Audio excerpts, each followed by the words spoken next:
Përshëndetje miq, uroj të jeni mirë dhe mirë se erdhët në kanalin tim. Po dëgjohemi përsëri me recetën e radhës. Sot kam përgatitur një recetë shumë të thjeshtë dhe mjaft e shëndetshme. Është një kombinim që e bën kaq shumë të shijshme. Është edhe gjellë edhe bukë. Qëndroni me mua ta përgatisim së bashku.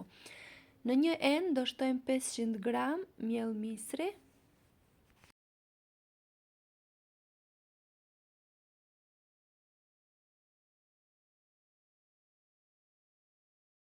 100 gram miell gruri, 1 lugë çaj krip, pak rigon, rigoni sipas dëshirës, por i jep shije dhe aromë shumë të mirë. 1 lugë çaj pluhur fryrës ose sod dhe masën do ta përziejmë shumë mirë. Kjo është shumë e rëndësishme në mënyrë që përbërësit të lidhen shumë mirë me njëri tjetrin, pasi soda ose pluhuri i fryrës nëse qëndron në një vend pa u përzier shumë mirë pas pjekjes, jep pak shije të hidhur, ndaj nëse e përzieni shumë mirë, nuk do ta ndjeni këtë shije të keqe. Do shtojmë 2 vezë, 50 ml vaj ulliri, edhe me gjalp bëhet shumë e mirë. Do shtojmë 500 gram kos, masën e kosit e shtojmë pak e nga pak duke e përzier vazhdimisht, kështu do të mund të shihni me sy edhe masën. Kështu edhe nëse nevojitet pak më shumë mund të shtoni atë, pasi varet se sa përthithës është mielli. Duhet ta formohet një masë si kjo që shihni tani në video. Dua t'ju kujtoj se nëse jeni ri në kanalin tim, mos harroni të bëni subscribe dhe të shtypni butonin e zilës, kështu do njoftoheni për çdo recetë re të postuar.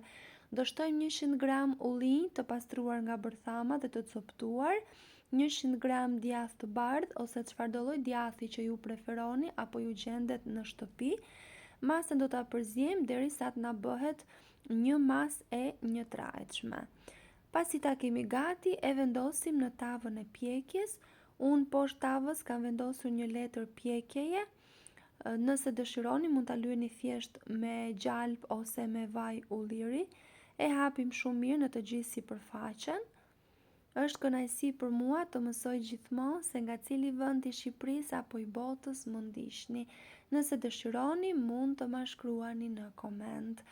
E hapi masën shumë mirë në të gjithë tavën dhe në sipërfaqe unë kam shtuar vaj ulliri, por edhe me gjalp bëhet shumë e mirë dhe shumë e shijshme. Unë e kam pjekur në 200 gradë në furrë të parangrohur. Pjekja është gjithmonë në varësi të sobës që keni.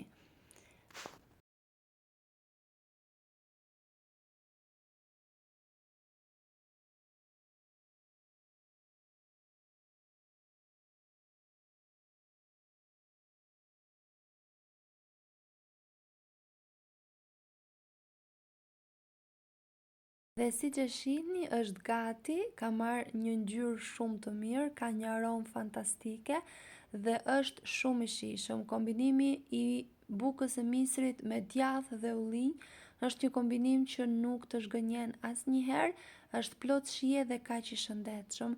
Ju ftoj ta provoni dhe ta shijoni. Dhe nëse ju pëlqeu kjo recetë, për të më mbështetur, mos dilni pa bërë like dhe pa lënë përshtypjen tuaj në koment, ose ndonjë mënyrë se si e përgatisni ju ndryshe në shtëpitë tuaja. Unë ju falenderoj për vëmendjen tuaj që i kushtoni të gjithë recetave të mia dhe bashkë do dëgjohemi në recetën e radhës. Faleminderit që më ndiqni.